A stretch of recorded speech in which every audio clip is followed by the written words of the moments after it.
Ladies and gentlemen, we have with us this morning Shri Rajiv Bansal, Joint Secretary, Meitei Government of India, New Delhi. He makes the policies at the federal level in the semiconductor and electronic space and is the principal driver of the two sectors in the country. I'd like to now request him to address this gathering, followed by the release of the IESA ENY ESDM market report, the IESA member directory, and the Thai IESA IoT directory. Ladies and gentlemen, Shri Rajiv Bansal.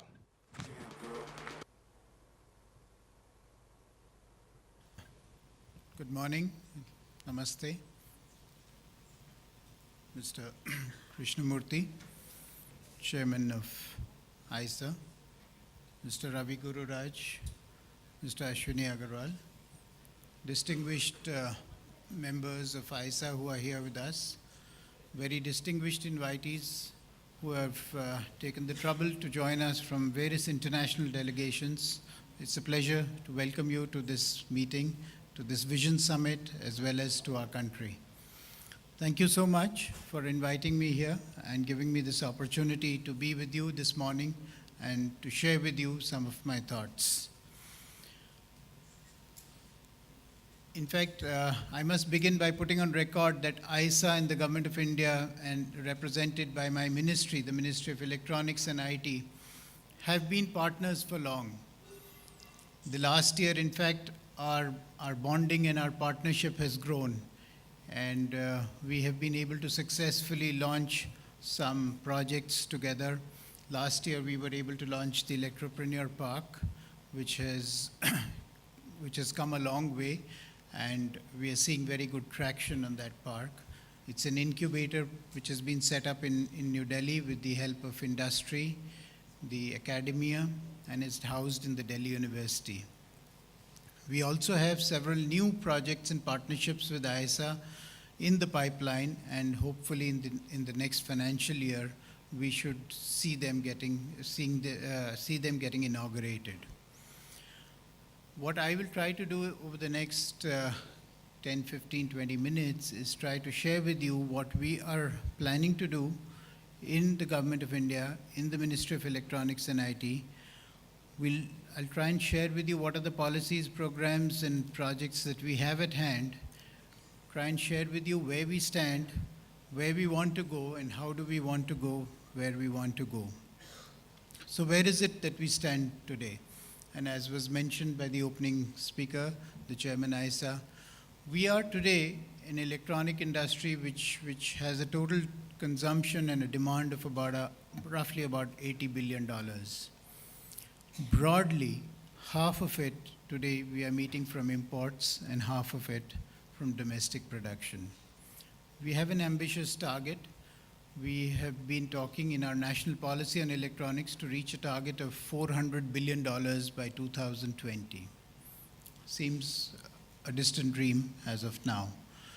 During the course of this presentation, we have a report which is being released by the Ernst & Young and ISA. We'll have a look at what are the figures that they have estimated as what is the likely scenario which we will be facing in 2020. Now, amongst the global nations that we see, India has often been said is the single large economy which is registering a growth rate of 7 to 8%.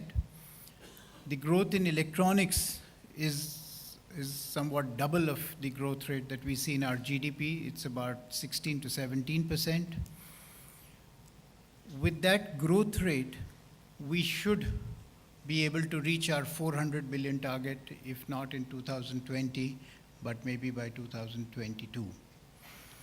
The challenge before us as policymakers is to see how this incremental growth that we're going to face and we're going to witness going forward is met substantially by domestic production and partly by imports.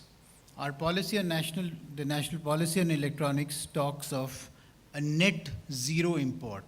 So we would like to put in place manufacturing capabilities which would not only cater to the domestic market, but would also export substantially, and we would continue to import electronics, but at the end of the day, if we can come to a situation where we have a net zero import, that is an objective that the country has at hand in the electronics sector.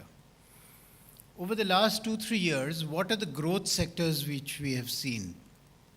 We have seen very remarkable growth in domestic manufacturing in a couple of areas.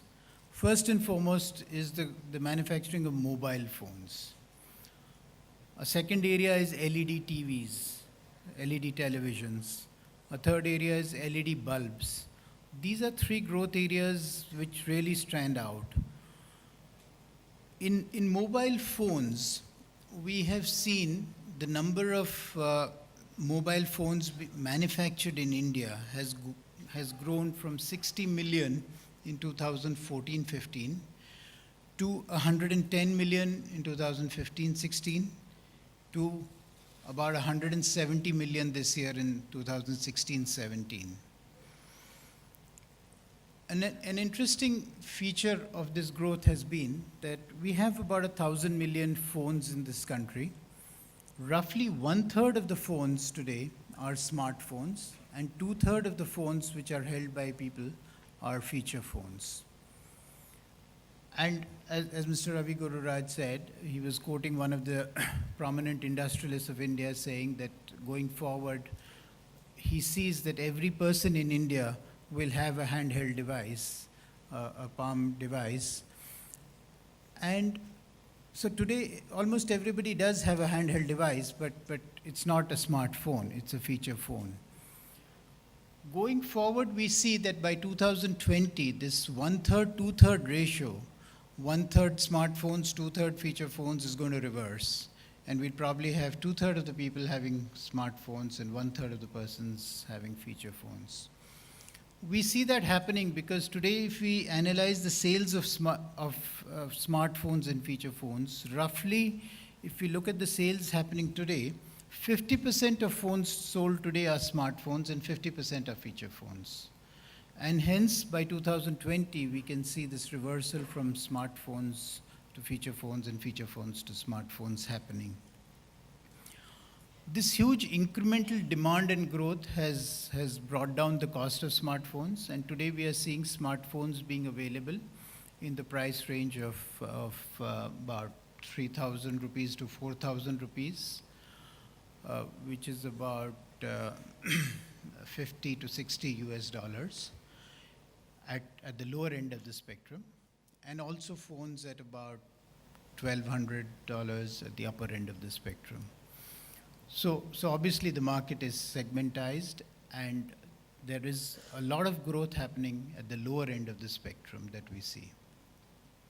The one factor that is responsible for this spectacular growth of domestic manufacturing of mobile phones has been the structure of differential excise duty structure that we have put in place.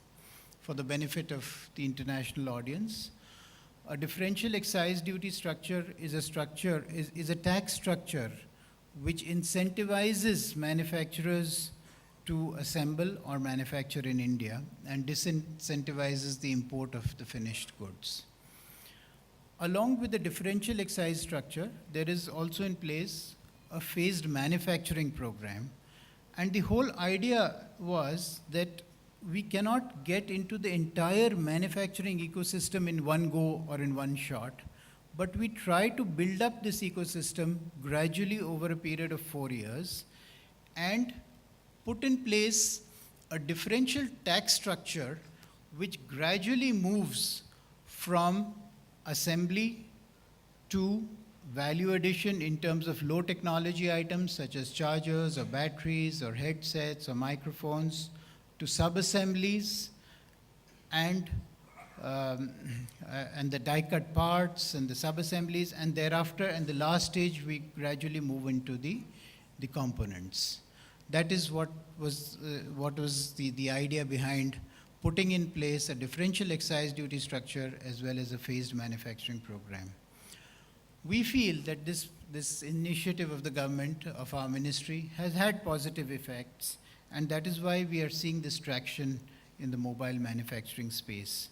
Today we are having about almost 42 in fact, mobile manufacturing units in our country, and about 30 units which are manufacturing accessories such as batteries, chargers, headsets, and all these have come up in the last 18 months. An interesting factor which is also happening is, although kind of unrelated to manufacturing per se, is the fact that there is going to be a huge proliferation of usage of the internet. And as we saw in the last decade, we were seeing about 100 million mobile phone connections getting added year on year for about almost 10 years. So that's why we went from 100 million mobile phones to 1,000 million mobile phones. What we are seeing in the last 2-3 years, and what we'll continue to see going forward, is about 100 million internet connections getting added every year. So we are today at about 350 to 400 million internet connections. And we do see this going up by about 100 million every year, and reaching about 700, 800 million internet connections in the next 3 to 4 years. A very interesting spin-off of this is going to be that a lot of India which will come onto the internet is not English speaking. They speak in their vernacular language.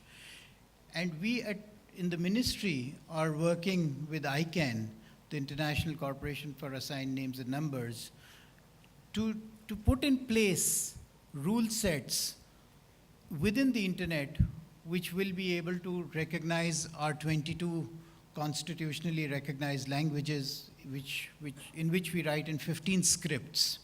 So that's a big challenge that we have at hand, and that is parallelly something that we are working on. It would be interesting to know for many of you, some of you from India as well as most the distinguished participants from abroad, that we in India have a new standard which says that all mobile phones which would be manufactured as well as sold in India with effect from July this year would have as an essential prerequisite the ability to display text in 22 languages and input text in 3 languages as a mandatory standard. So with this in place and a very ambitious program to lay the optic fiber, I think our internet revolution is something that is going to happen in the next 3 to 4 years. This budget, we follow a financial year which is April to March. We had the budget on 1st of February. A record allocation, a financial allocation for the BharatNet program has been made by the government.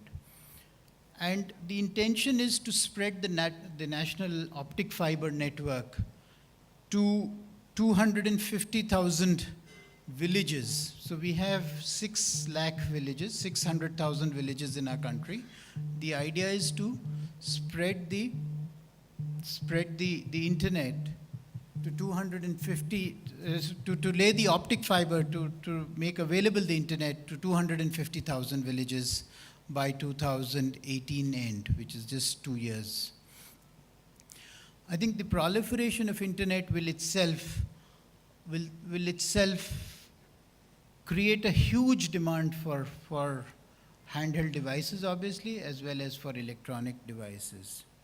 In fact, India is a very interesting story, where in several states, what we are seeing is that along with the optic fiber, many states are laying together the optic fiber cable, the water pipeline, as well as the power line. So it's amazing how things are happening in some villages. And I visited a village in Telangana, and so all 3 things are coming to the village together. They have no water, they have no electricity, and they have no internet. And maybe for 6 months from now, they will get all 3 together. So that's a really unique model which is happening in our country. And we hope and we see that these next 2 to 3 years are going to be very critical for us in the electronic space. As we always say, that with technology moving, industry has to reinvent. In fact, the similar is the challenge that we have in the government. And policymakers have to constantly reinvent and restructure the policies. We have the GST regime, which is round the corner. We hope that we should be able to put in place the new goods and service tax regime by July. And with that, our entire differential excise duty structure will face a challenge. And we need to then look at another policy intervention by which we can incentivize domestic manufacturers. Our domestic manufacturers obviously have several disabilities, and we tried to quantify these disabilities and came up with a scheme called the Modified Special Incentive Package Scheme, which provides, I know many of you would know that, but as I said again, for the benefit of our distinguished international guests, we have a scheme called the Modified Special Incentive Package Scheme, which provides for a subsidy support of 25% of the capital equipment that is required for setting up an electronics industry. We believe that this incentive is one of the most attractive that is offered by any country globally. And we have seen very good traction on this scheme. Today, we have about 253 proposals that we have received under this scheme. And I know many of the members of ISA would also have applied for this scheme. The scheme did suffer from some setbacks over the last few months due to budgetary allocations, but I'm happy to inform all of you that that we had sought fresh approval of the Cabinet. The Cabinet approved the same on 18th of January. A revised notification has been issued, and we should see all the pending approvals getting cleared very shortly.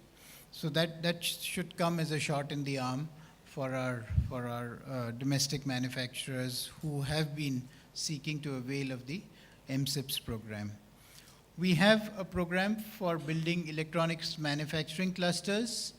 We have approved 29 such clusters. Briefly, it was shown by Mr. Krishnamurthy in the slide.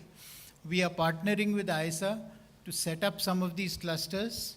Infrastructure development, of course, is something which takes time, but a good beginning, a well-made beginning is half the job done, and we hope that this will fructify and will help in attracting electronic industry into these clusters. A third very interesting area that the government has endeavored to get into is to support innovation. So Mr. Ravi also mentioned about supporting innovation. In fact, government support has traditionally been to provide subsidies or have provided loans, term loans, or low interest loans. But I would feel that this is the first time that the government has ventured into providing venture funding. So we have put in place a program called the Electronic Development Fund, which is a fund of funds which will fund daughter funds, who in turn will fund startups in the electronic space. In fact, as we speak today, we, in my ministry in Delhi, we are finalizing the contribution agreement, which should get signed off today. We have approved 16 daughter funds with a commitment of rupees 689 crores. These 16 daughter funds would have a corpus of something like 6,800 crores, so it's close to about $1 billion, which would be available to startup companies who operate in the electronics, nanoelectronics, and the IT space. The fund is managed by the Canara Bank Venture Capital Limited, which is based out of this very city, Bangalore. And these 16 daughter funds, some of the 16 daughter funds are also based out of Bangalore. Maybe some of you are present here in this August gathering. I think this is a unique opportunity to take advantage of venture funding, which is coming into the sector for the first time with the help of the government. My ministry has also been supporting several incubation initiatives. One of them was, again mentioned, the Electropreneur Park in Delhi. This is a incubator which goes beyond providing just co-working space. It tries to bring in mentorship support, academic support, as well as industry interface. We have again seen very good traction in this Electropreneur Park, and over a year, within a year itself, or less than a year of its launch, we have seen more than 12 incubatees in place, and some of them are well onto their path of getting venture funding. We have provided an incubator at IIT Patna with a focus on medical electronics, an incubator in Cochin at IIIT Kerala with a focus on consumer electronics, and we have two more schemes that we are working with the Department of Science and Technology, a scheme called GITA, Global Innovation Technology Alliance, and a scheme with the Technology Development Board in which we are providing angel funding, seed funding, as well as venture funding for medical electronics. This project we are doing with BIRAC. So a lot of traction that we are seeing in this space. With the launch of the Startup India program by the Prime Minister last year, we are seeing a very large number of startups getting registered. In fact, from the figures that are available with us at the government, we are seeing on an average 3 to 4 startups are getting launched every day. So in a year, last year, we saw close to 1,000 startups which were registered. We are also looking at, a lot has been said about emerging areas, particularly Internet of Things, as we move towards a smarter society with more smart elements in our urban plannings, more smart elements in our healthcare system, smart elements in our education, as well as in our healthcare systems and our cities as a whole. IoT is obviously the big growth area. My ministry has supported NASSCOM to set up a center of excellence in IoT again in this city, in Bangalore. That center of excellence also has seen very good traction in the last 1 year itself.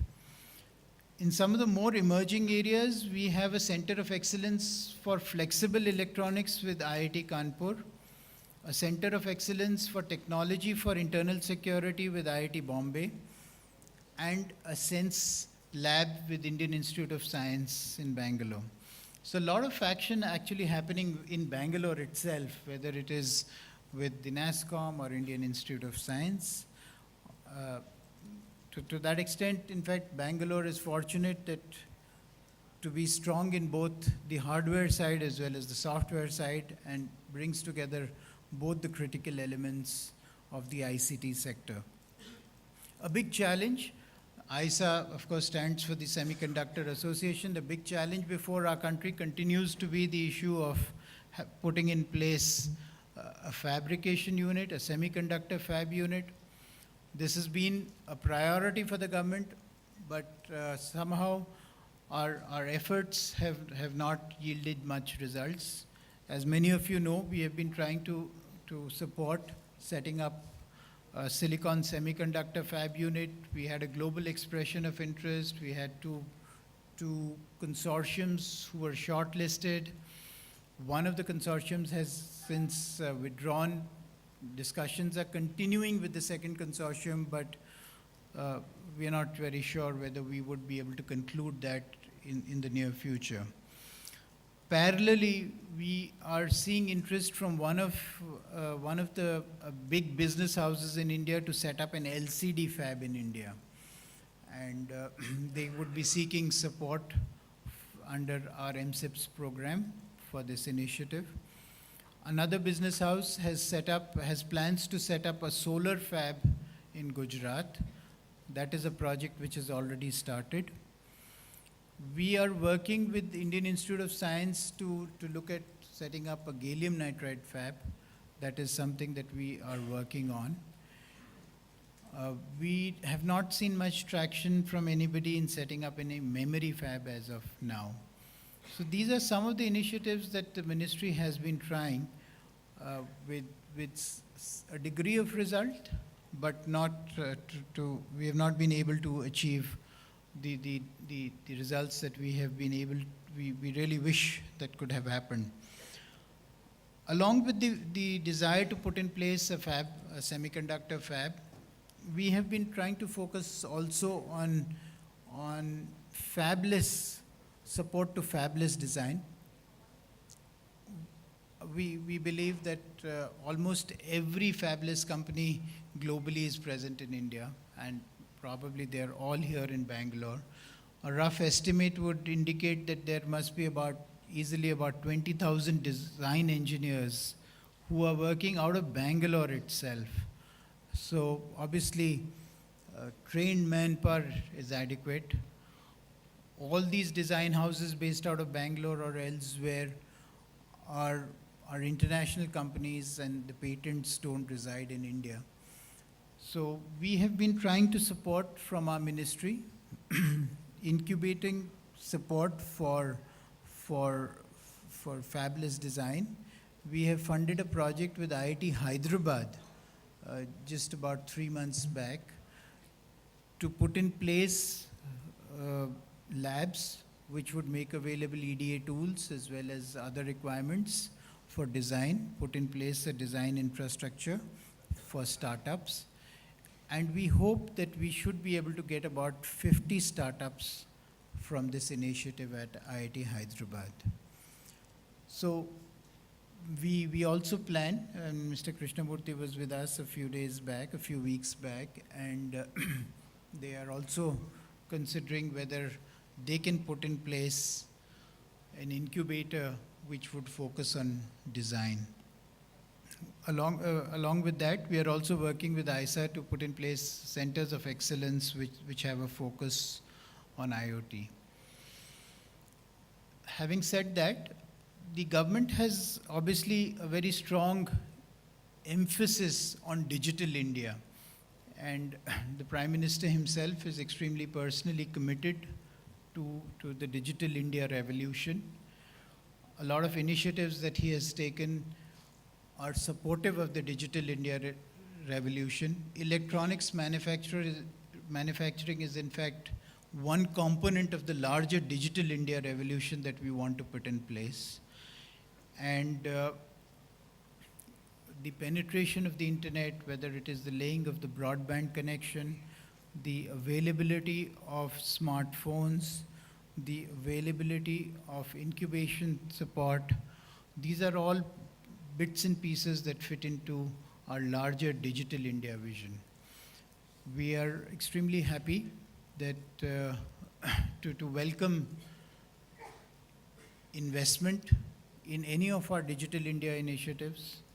India is obviously a large market, but the character of the industry that we have in electronics industry with the globally integrated supply chains, we feel that no industry will be able to survive if it focuses only on domestic market. So it is essential that we must not only look at domestic market but also look at export potential. We have, the earlier speakers referred to electronics being the third largest import item after oil and gold. So roughly as a country, we import about, we have an import bill of about $370 billion. We export about $270 billion worth of merchandise exports, I'm talking of. So there's a deficit of $100 billion, which is largely made up by our software exports, in which today we have a software export of close to $110 billion. And the balance is made up by remittances which come from abroad. So that's how the broad equation is. But given the deficit that we have on the merchandise side, on the merchandise export-import side, partly compensated by the export of services, we have a challenge at hand. Given again, the global challenges and the global protectionism that we are seeing emerging over the last few months and the political developments globally, we are unsure of how things will pan out on the software side, and that continues to add yet one more challenge in our desire to balance our imports and exports. So with these few words, I must again thank you, sir, for having invited me here. Thank you to the wonderful audience. As Mr. Ravi rightly said, hardware manufacturing is indeed hard. And when I see this list of sponsors, this long list of sponsors, one must kind of say hats off and salute to them to continue to have faith in the domestic, domestic manufacturing in India, and particularly in the electronics sector. It is indeed a challenge, but it is also our endeavor on the part of the government to see how we can support you so that you continue to be manufacturers and don't become traders. So that is what we have, and we continue to look forward to interact with you, to associate with you, to get your feedback, and together see how we can move forward. A very warm welcome to all our international participants. Thank you for joining us from your distant locations, taking time out, and looking at India as a possible investment destination. We have tremendous learnings from you. We constantly are happy to engage with you to see how we can forge a partnership which is win-win for both of us. And we hope that you find this summit useful and will continue to involve with ISA as well as our country. Thank you so much. Thank you. Thank you very much indeed, sir.